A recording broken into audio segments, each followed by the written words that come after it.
Woo! Man, I got to tell you, that was close. I thought we were going to get through a season without hearing anything stupid out of Sheryl Swoopes' mouth and anything that sounds rather interesting, something that you might choose to give some side-eye. The Indiana Fever just flipped the script on the entire WNBA, unleashing a bombshell move that shook the league to its core. They didn't just cut one, but two high-profile rookies, sending shockwaves through the basketball world. And just as fans were still reeling from the surprise, outstepped Sheryl Swoopes, president of the unofficial anti-Caitlin Clark Brigade, emerging like it was her own personal comeback tour. But this time, she wasn't just aiming at Clark. She had the entire Fever organization in her crosshairs. Have a black player that just got cut, and Sheryl Swoopes is not happy about that. What began as a routine roster shakeup exploded into full-blown league drama, packed with tension, controversy, and headlines that practically wrote themselves. Just when we thought Sheryl Swoopes had faded into the shadows, she popped back up out of nowhere like a plot twist no one asked for. So what exactly did she say this time? And how are the Indiana Fever silencing all the noise? Drop your thoughts on Swoopes in the comments. Let's get into it. Call me nuts, but unfortunately for the old WNBA fandom and media, in her case, media and old players, unfortunately, in some cases, you do feel like there is something else lurking behind said opinions that may not be basketball related. Let's put it that way. Let's start with the cuts that lit up the headlines. The Indiana Fever just executed one of the boldest preseason moves the league has seen in years. Bree Hall, yes, that Bree Hall, the dynamic guard and two-time national champion from South Carolina, was shown the door before she even got a real shot. No minutes in the season opener against Washington, barely a glimpse of action against Brazil, and then, just like that, she was gone. If that felt like a gut punch, brace yourself. The Fever weren't finished. Is now gone, as you know. And today it was announced that Yvonne Ejim has been waived by the Fever as well. Sophie Cunningham talked about that yesterday, saying you can latch on to another team, another place. Just because you didn't make a roster doesn't mean you're out of the W. Roughly 24 hours later, the Fever dropped another bomb. Yvonne Ejim, Gonzaga's scoring leader and a player with enough heart to power the entire Pacific Northwest, was cut too. Two rookies, both with sparkling college careers and legit potential, were handed pink slips before they could even settle in. They barely had time to stretch, let alone prove themselves. Gone, just like that. It's the harsh reality of professional sports on full display. It's not always about talent. It's about timing, fit, and sometimes cold, unforgiving roster math.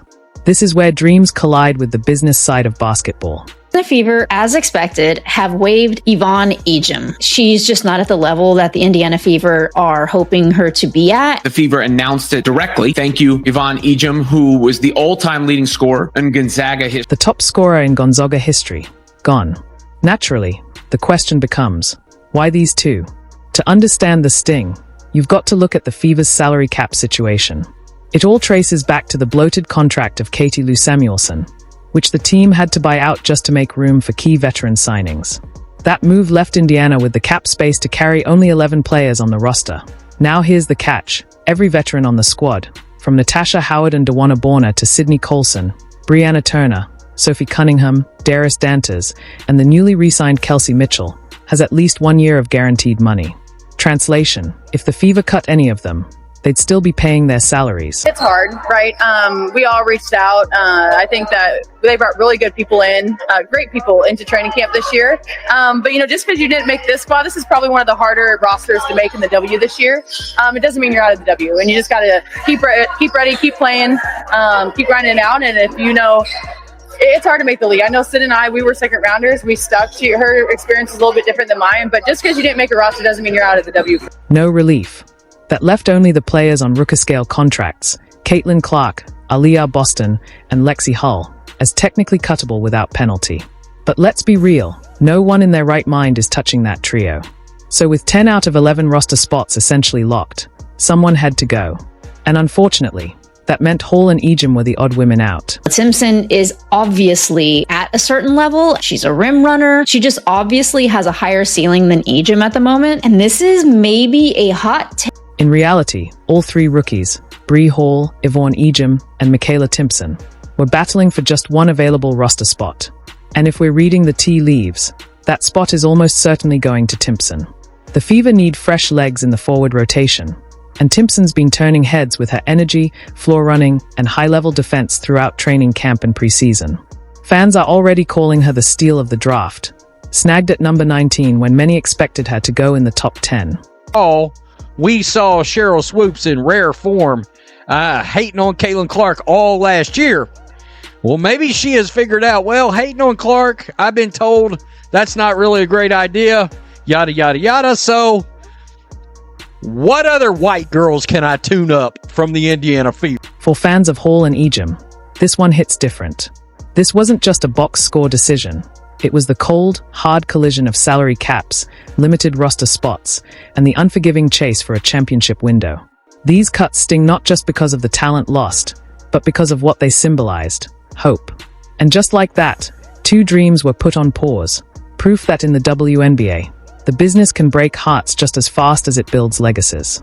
Example, the Washington Mystics Indiana Fever game. Because I know on social media, people were like, well, why aren't the starters in for the Mystics? They could win this game. And I was there, right? Because preseason is about, yes, you're going to play your starters, you're going to play your players. Typically, they don't even play that many minutes, right? Because you have so many players on your roster that you got to make roster cuts. So you're still trying to figure out who can fit what we're... Naturally, the backlash didn't take long to surface, and leading the charge, megaphone in hand, was none other than Sheryl Swoopes. The moment Bree Hall's cut hit the newswire, Swoopes lit up like she'd been waiting all off-season for this exact kind of controversy. Her return wasn't subtle. It was loud, pointed, and personal. A full-on verbal body slam aimed straight at the heart of the Fever's front office. A question, though, with Indiana, right? Because even though the starters weren't in, like Sophie Cunningham and Lexi Hull they've been in the league for a while.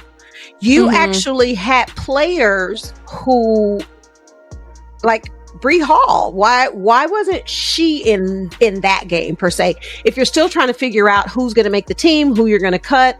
So I was a little confused with what Steph was doing. On the latest episode of the Women's Hoop Show, Sheryl Swoopes didn't just voice concern. She launched a one-woman verbal offensive. Her primary target? Fever head coach Stephanie White. According to Swoopes, White didn't merely mismanage the rotations, she sabotaged them. Swoopes questioned why Bree Hall, with all her upside, was left stapled to the bench while players with far less long-term potential were given priority minutes. Okay. This is going to be a spicy season, because Kiki was like, what, Sophie? Girl, don't come over here. Sophie was like, already, I was game here one. Here for it. But the fact that's a rookie, right? I know. She did not back down. But she just turned and laughed. She was like, what? What did you say? What are we doing? If you're still trying to figure out who to cut, why wasn't Bree Hall even getting minutes? Swoopes demanded. And if that wasn't sharp enough, the subtext was deafening. This wasn't just about basketball IQ. It was about who gets the benefit of the doubt, who's given the chance to prove themselves, and who's pushed aside before they ever get to step into the spotlight.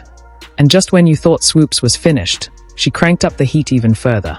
Her next target, Sophie Cunningham and Lexi Hull. Swoopes didn't just critique their play, she questioned their very presence on the court. With surgical precision, she framed the situation in a way that left no room for misinterpretation. The implications were so loud, they reverberated through every WNBA Twitter space. My goodness, I mean, we've had 2 preseason games. 2! And we're back to it. We're back here.